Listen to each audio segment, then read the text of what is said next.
What's going on, debate family? It's your host, Marcus Williams, on the Debate Talk Yo-ish. Watchers, haters, lovers, supporters of all kinds, and I appreciate you guys coming to check out the show. The panel is always open. You guys are always welcome to come and join. This morning, we're going to be talking about something that just hit the news front page yesterday, real developments in the science around autism risk. For years, this conversation has been whispered about, parents noticing patterns, researchers raising questions, but yesterday it hit the front page. Now, let me stop right here because I know there's a lot of people that are saying I love my autistic child just the way that they are. And listen, I'm sure that you guys do. No one is taking that away from you. Nobody said that your child should be treated differently or that they're not worthy of love simply because they have autism. But the truth is there are also parents who would love to know the cause of it, not because their child is a burden, but because if they have plans on making more kids, they want to know how to prevent it. That's not hate speech. That's not cruelty. That's just being a parent. Nobody sits around all day and say, hey, give every one of my kids autism. That's not realistic. So to act like suddenly it's a crime to search for causes when research has been ongoing for years is ridiculous. And here's the twist. Some people want it to boil down to Tylenol equates autism. That is not what the evidence say, and that is not what was said yesterday. But here's the truth. All medicines have side effects. Every single piece of medicine that we take. To pretend like Tylenol is completely risk-free is dishonest. And if that same information had come from a different source other than Trump, most of you guys would be nodding alongside of it. Instead, because it came from him, people are acting like even asking the question is out of bounds. Yesterday wasn't just about Tylenol. There were comments about vaccines, other medicines, other research funding. So if we're going to have this conversation, let's have the whole thing. I'll walk you guys through what was said yesterday, what science says is best, where experts disagree, and why the outrage machine wants you guys stuck on one single soundbite. And to the folks saying that you've never taken Tylenol, okay, that's fine.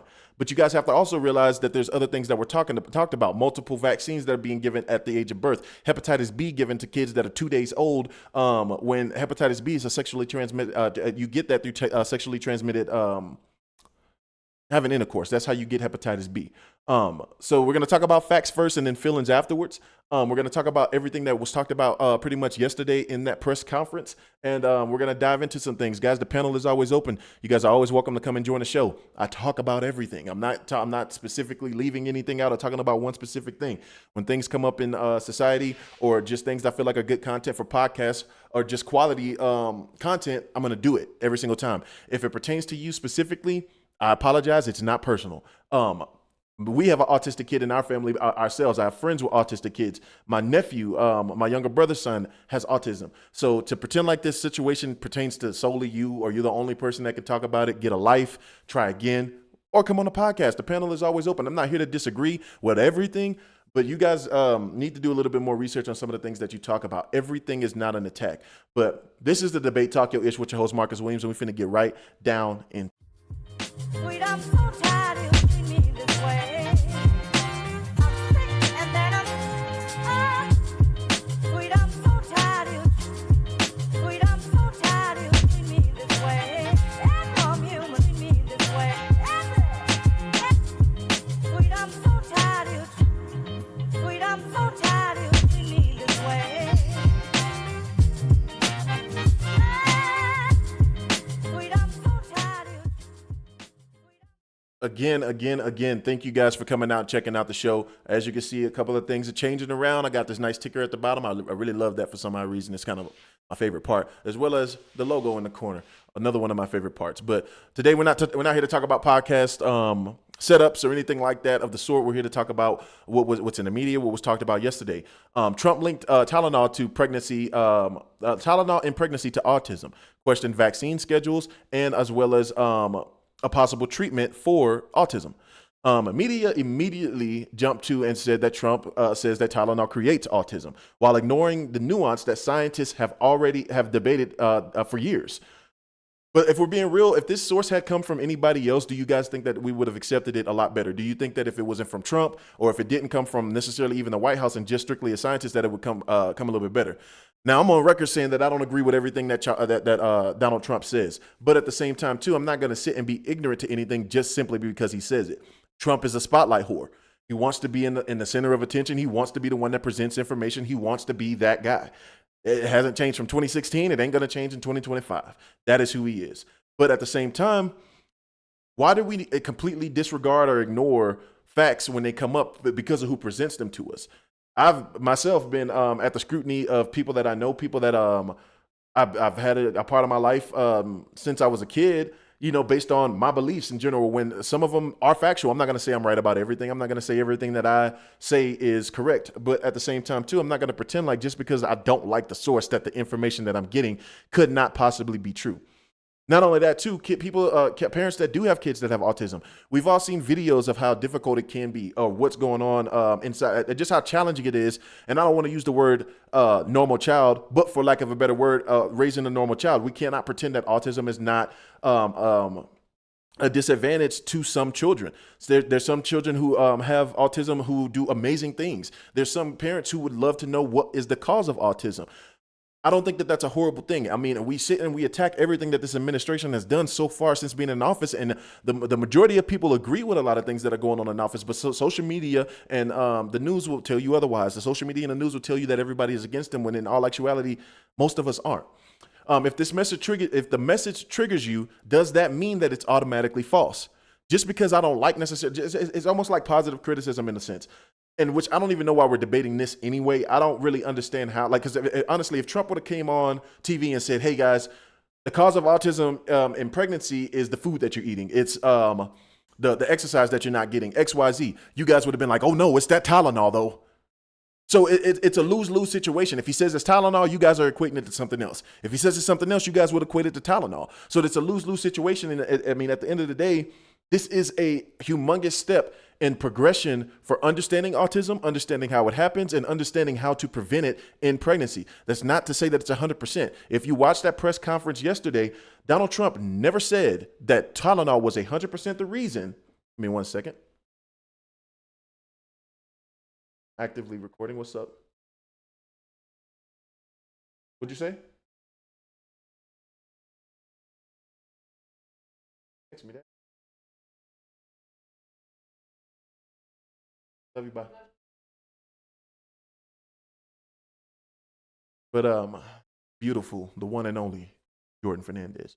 Um, but there's a lot of studies, there's a lot of facts that go behind, that go into research when it comes down to autism. Awareness has been a thing since we were kids, since we were younger. I mean, and honestly, since the development of new medicines and research and science and stuff, we're actually able to pinpoint a lot of these situations and put on statistics where a lot of these situations were not being brought up before.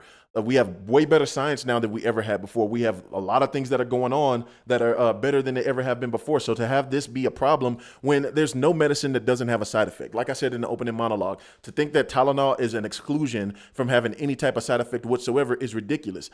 Every medicine has a Tylenol. You guys ever watch? Every medicine has a side effect. You guys ever watch those commercials where they're coming out with some type of pharmaceutical drug, or they're promoting some type of pharmaceutical drug, and they're talking about it all in butterflies and rainbows initially, and then at the end of the commercial, there's always that guy that comes on. And he's like, in case of death, blah blah blah, could cause this, could cause that, could lose. Those are side effects. All of those are side effects, and nobody is pinpointing Tylenol to being the ultimate reason why autism in pregnancy exists. There's a lot of different reasons. There's a lot of reasons after birth that autism ends up creeping up into a kid's life. One of the things being so many vaccines that they get. And I'm not anti-vax. I'm not anti-vax at all. I do believe that there's a lot of benefits to children being vaccinated because their immune system isn't that great. Whereas back in like the 1600s, where there wasn't necessarily the science behind vaccines, a lot of those kids did make it still, but a lot of them did die. It was kind of like a series of like only the strongest will survive. If you were born with a great immune system, you were born healthy, then you didn't have much to worry about. But premature babies, kids that are born with weaker immune systems, those are the kids that were affected at those points in times, and those were the kids that could have benefited from those vaccines. Whereas today, we just vaccine everybody. We don't necessarily know how good your immune system is necessarily when you come out as a baby or anything like that. But I'm curious as to, more than anything, did parents, did doctors ever warn you about the risk, or did they just say take Tylenol without hesitation? I'm going on my 4th child now, numero 4. And the one thing that I can say is consistent throughout pregnancy, when we go to doctor's appointments, when we go and visit OBGYNs, XYZ, when we talk about the one of the most common things that a pregnant woman has in pregnancy, and I'll even pause for a minute so you guys can think about it yourself, is what? It's headaches. And honestly, Anything else outside of a headache, what do they usually prescribe you guys to take? If it's an allergy, they'll usually prescribe you guys or tell you guys to get some Claritin. But most of the time for headache, everyday pain, stuff like that, they will tell you just take a Tylenol. So how can we ultimately exclude the fact that just because you took Tylenol while you were pregnant, that did not equate to autism because your kid didn't get it? It's not going to happen to everybody. Just because you take Tylenol while you're pregnant does not mean that your kid will get autism. But it does mean that there is a higher risk of when you take Tylenol and you're pregnant that your kid could get autism. If fever in pregnancy can harm a baby, what do you guys think would be a safer alternative? Do you honestly think that because you have a fever or because you have a headache or because you have something going on that taking Tylenol, knowing that the risk could be autism or anything, or let's say it's a different medicine, let's say it's something else that has extreme side effects, but you're going through XYZ or something's going on, would you rather prefer to take the risk and taking the medicine for temporary relief? Because even if you take a Tylenol and you're pregnant, 9 times out of 10, once that Tylenol wears off, that headache is going to come back. So what do? Do you pop another Tylenol? There's a lot of serial pill users throughout pregnancy, and I understand that you guys are going through pain and pregnancy, something that I will never understand. But we're talking about the subject, so I'm going to talk about it in depth. We kind of got to start the way to the risk reward when it comes down to medicines and pregnancy and stuff like that, especially when somebody's giving you the direct cause or the direct link to something, as in autism. In children, I think it's an amazing discovery. I think that it's taken some time for them to end up getting this, and even just have. I mean, you guys got to realize, like scientists and even scientists, I'm sure that we can find anything that we want to on the internet, but let's try to find a couple of scientists or even the guys that did this research and see if they have anything to say against it. We're not telling you guys to not take Tylenol. Donald Trump's not saying that you guys shouldn't take Tylenol, but you guys also should know the risk in taking Tylenol.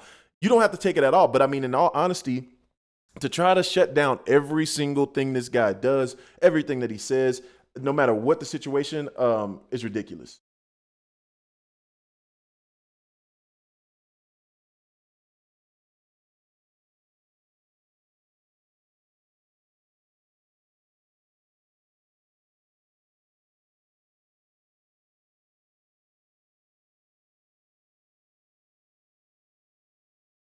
Bro.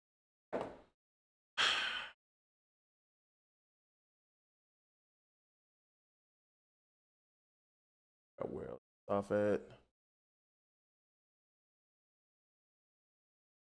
Okay, so do you guys trust the science and behind medicine and stuff like that? Like when we pop a pill, when we take something for relief or whatever, not all of us are trusting that the person that told us to take that are true in knowing what they're saying.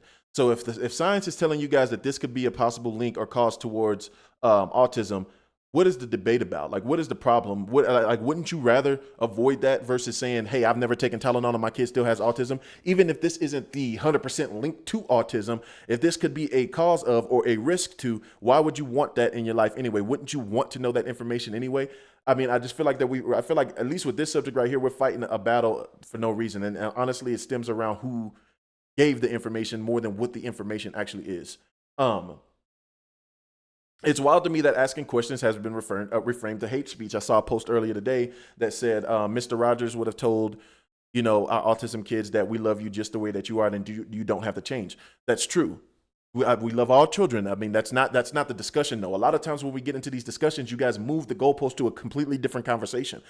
Donald Trump didn't say, CDC didn't say, scientists at Harvard didn't say that children that have autism are less than. But I think it's just crazy to me that you guys are being given a solution and we're wanting to fight about it more than anything.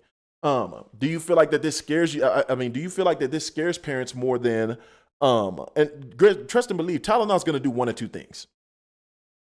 And you guys also have to realize that this doesn't boil down to Tylenol, off-brand Tylenol. And this, the name of Tylenol or what the active ingredient in Tylenol starts with an A. I cannot pronounce the shit at all, but that is not Tylenol. So what they're saying is when what you shouldn't take during pregnancy is not just Tylenol, but that active ingredient. It starts with an A. It's a really long word. That active ingredient could be riskful to you in pregnancy. So that's not exclusive to just Tylenol. But I can guarantee you one thing.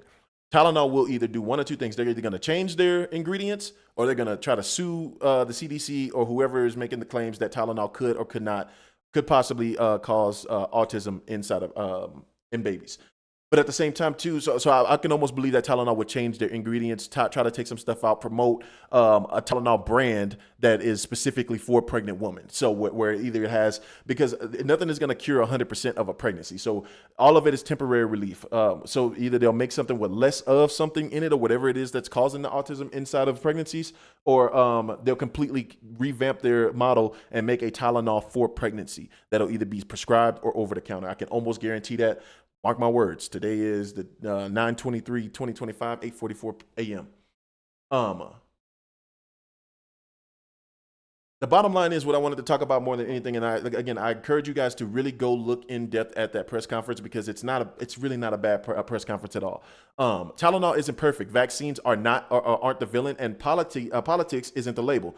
This has nothing to do with who presented the information to you guys. It has nothing to do with how you've received that information. But if you are a pregnant woman, if you're going through a pregnancy right now, this is just something for you to look out for. It's just good information. It's just to help you out. That's all it is. Parents who love their autistic kids aren't wrong. Parents who want to know more about what causes it aren't wrong. Both can be true at the same time. Until stronger data analysis says otherwise, listen to your doctor.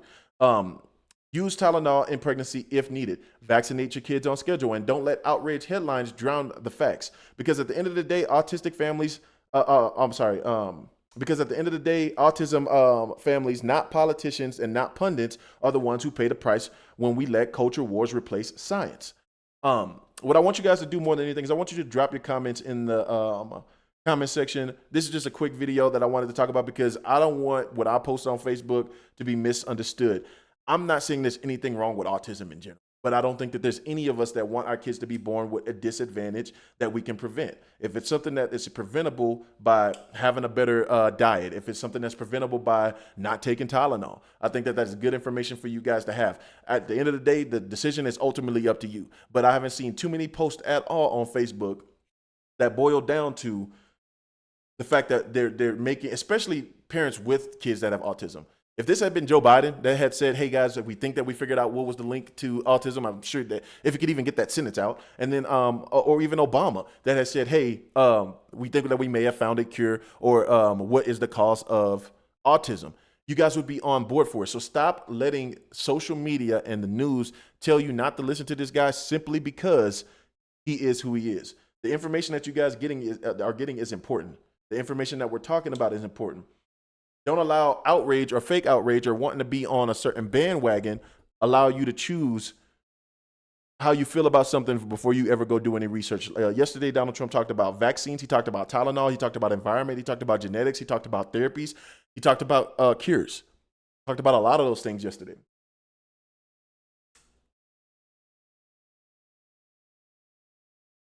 And simply put, a lot of you guys make me like Trump more than I have to, or more than I even want to.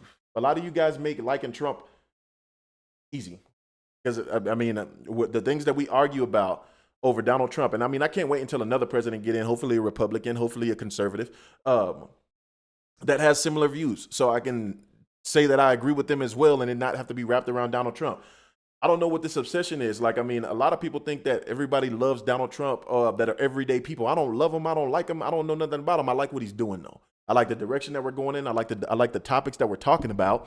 And I think that they're important for us. Like, I think that they're important for you guys. I think they're important for families that do have kids that have autism. I think that is important for us to be talking about just societal norms and things that we should be talking about in general. I cannot believe that medicine has become an argument today on social media. But I'll monitor what we talk about, what you guys talk about on social media. I'll bring it to light on the podcast. Again, the panel is always open, guys. I appreciate you guys that have stopped by, watched the debate, tuned in, and been a part of this family, man. It's Tuesday morning, September 23rd. I just got off work myself. I'm about to get ready to go relax for a little bit and chill. More in store for you guys later on. I appreciate you. The panel is always open. Come and join the show. Come and talk with me. Come and kick it with me. We can have a drink. We can have a blunt. We can have whatever you like to indulge in and just have good conversation. But more than anything, I appreciate you guys. This is the Debate Talk Yo Ish with your host, Marcus Williams.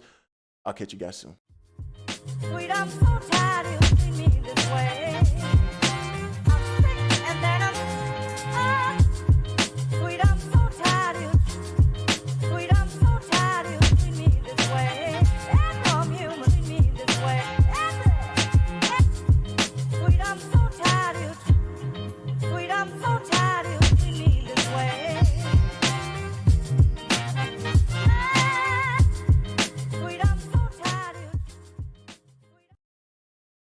Oh shit, hey. Adios, amigo.